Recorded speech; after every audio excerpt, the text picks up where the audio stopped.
And he, Reverend John Stanley Grauel, broke open the very story that the British had so hoped to avoid. He was the eyewitness, and he could tell what happened.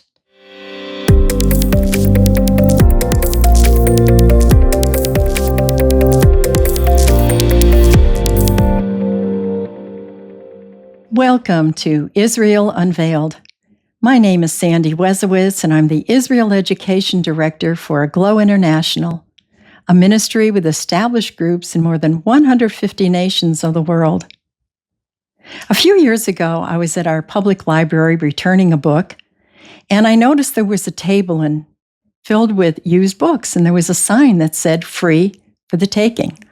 Well, I like to read, so I thought, well, maybe I'll find something. And was I ever glad I did, because I found this book. It's an autobiography of a Methodist minister, a pacifist, who became key in the establishing of the State of Israel. His name is John Stanley Grauel. He was born in Lowell, Massachusetts, from a very devout Christian family. His mother, in particular, had a strong conviction that Judaism must survive, and she had a profound effect on John. She saw Judaism as the root of her Christian faith.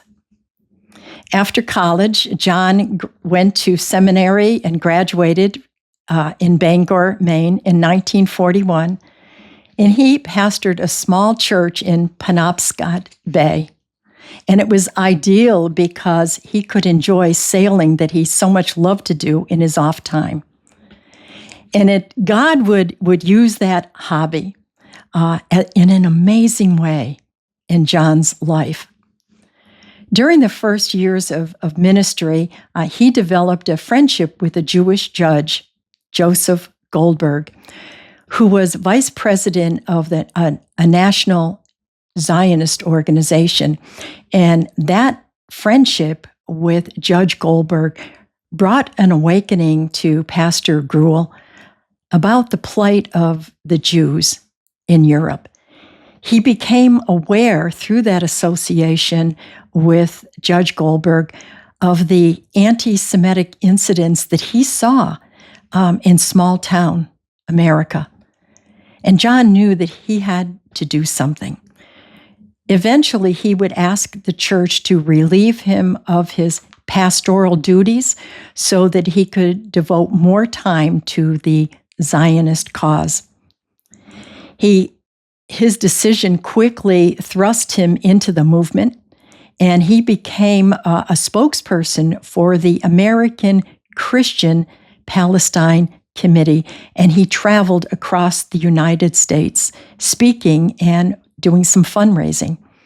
And at the same time, he became an agent for the clandestine organization Haganah, and he was raising money for them, for the cause of the Jews in Palestine and the Jews in Europe. The Haganah was an underground self-defense force that was organized in the 1930s in Palestine to protect the Jewish settlers in Palestine from the Arab attacks. On the kibbutzim, the young Jewish men and the young Jewish women would farm the land on the kibbutz by day, and then at night they would train so that they could protect the land.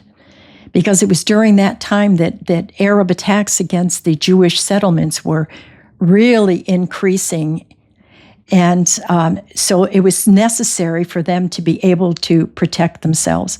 Now, I want to just backtrack a little bit for a moment, just so we can put in context what would be happening next in that part of the world.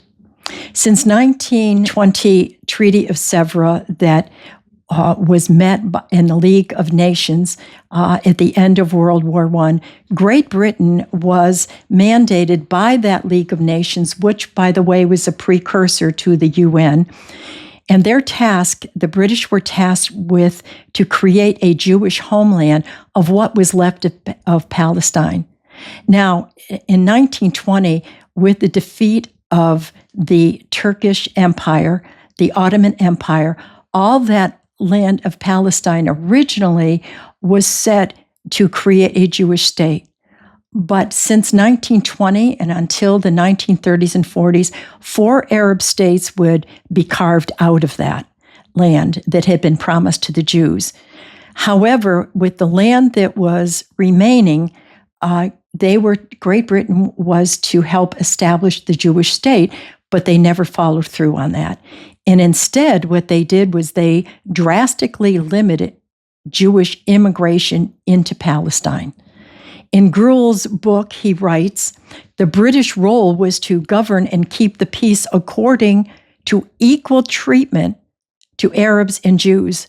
The British, however, were politically linked to the Arabs and looked away during sporadic incursions against Jewish settlers.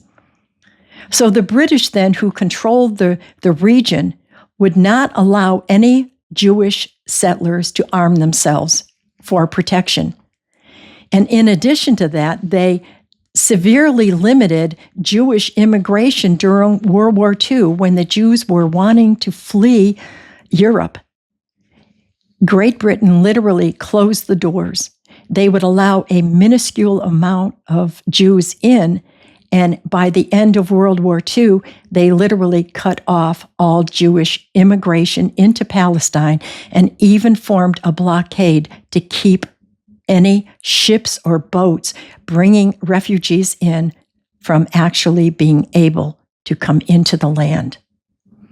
World War II ended.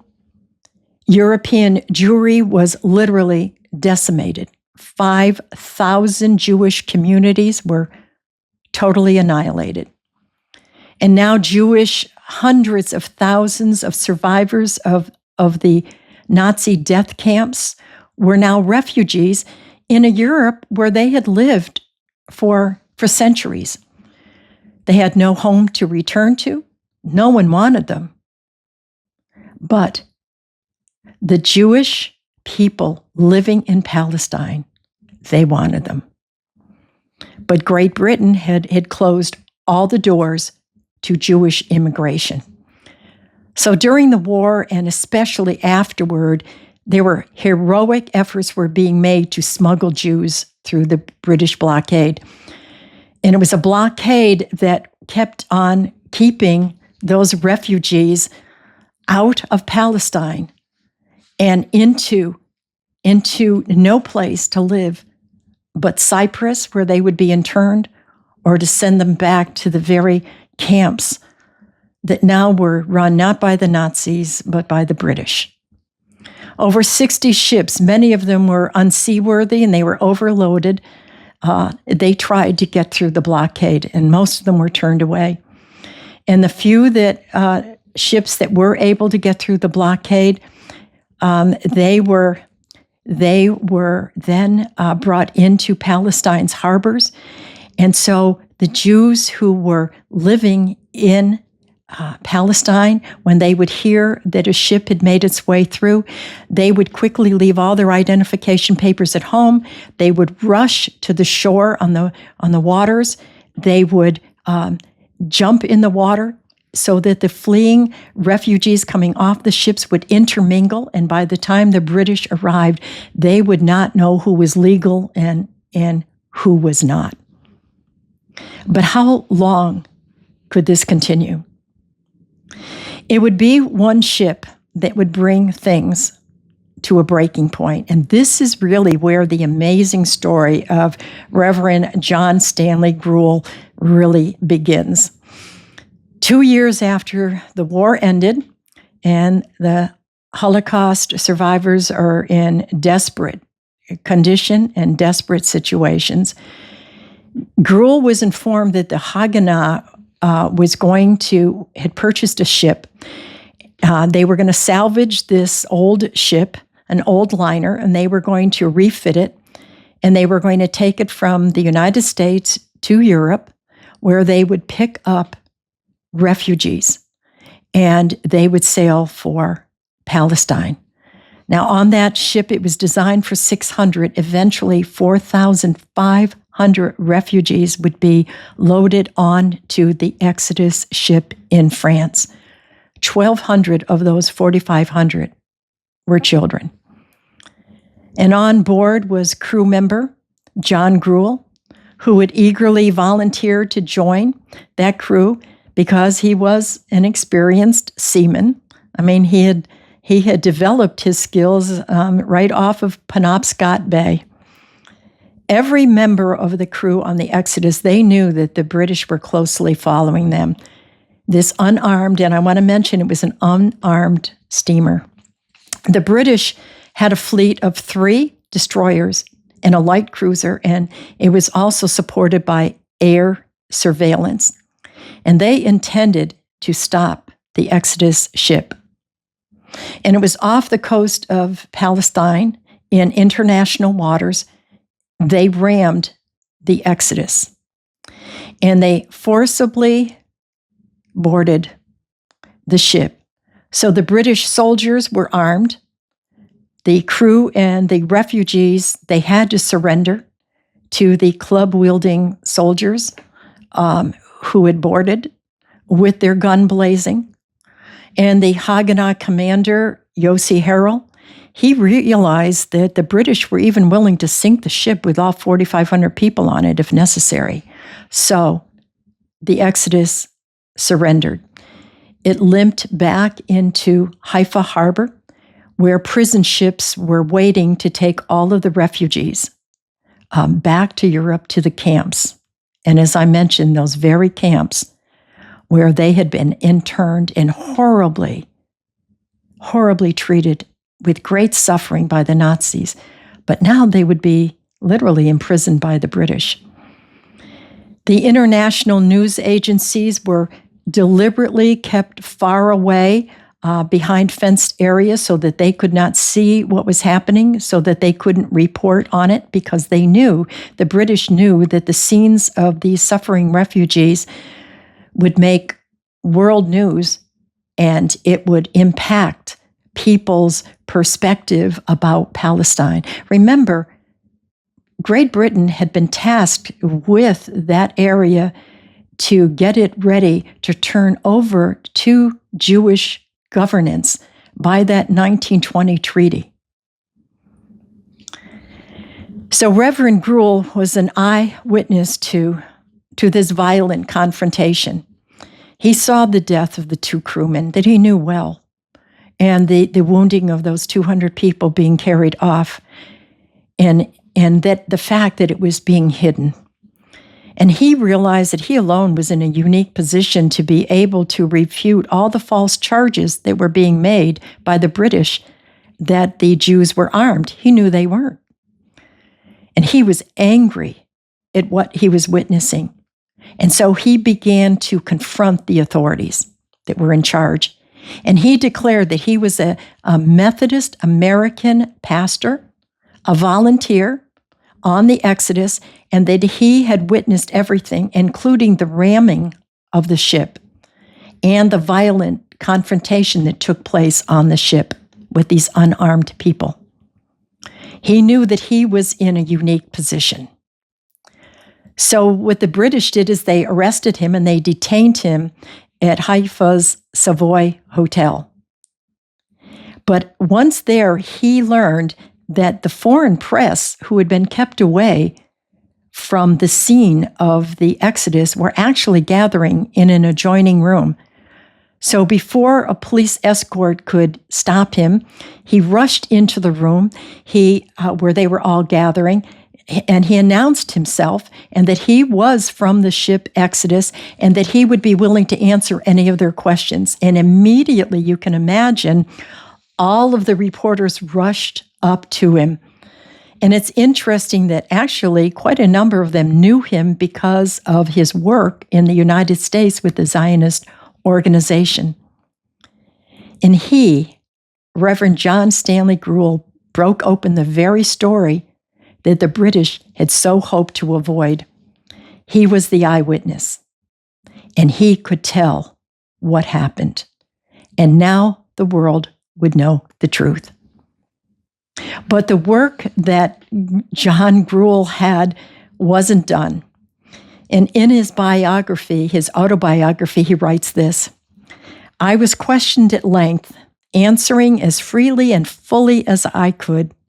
After a while, a reporter edged closer to me on my right, whispered the Haganah word for the day, and advised me to make my way to the men's room, where, while the police were back at the doorway and could, at least for a minute or two, be prevented from following me. And he did just that. And he escaped. And waiting was a car outside that brought him to Jerusalem. Now, why was he wanting to go to Jerusalem? Because it was there that the members of the United Nations Committee was meeting, UNSCOP. And he wanted to personally tell his story to the members of that committee, because he knew that committee was going to go back to the UN and make a recommendation about what to do with Palestine. And he described the encounter. UNSCOP had refused to meet with the refugees in the camps in Europe. The structure and membership of the committee was already unsympathetically packed against the Jews. Their fact-finding trip to Palestine would bring back a crucial recommendation that would weigh heavily on the upcoming partition resolution vote that would determine the fate of the Jews. And it was that partition vote that would be taken that would decide to establish two states, one for the Jews and one for the Arabs. He ended his interview with the UN committee by saying, I have watched these people. I know what they are.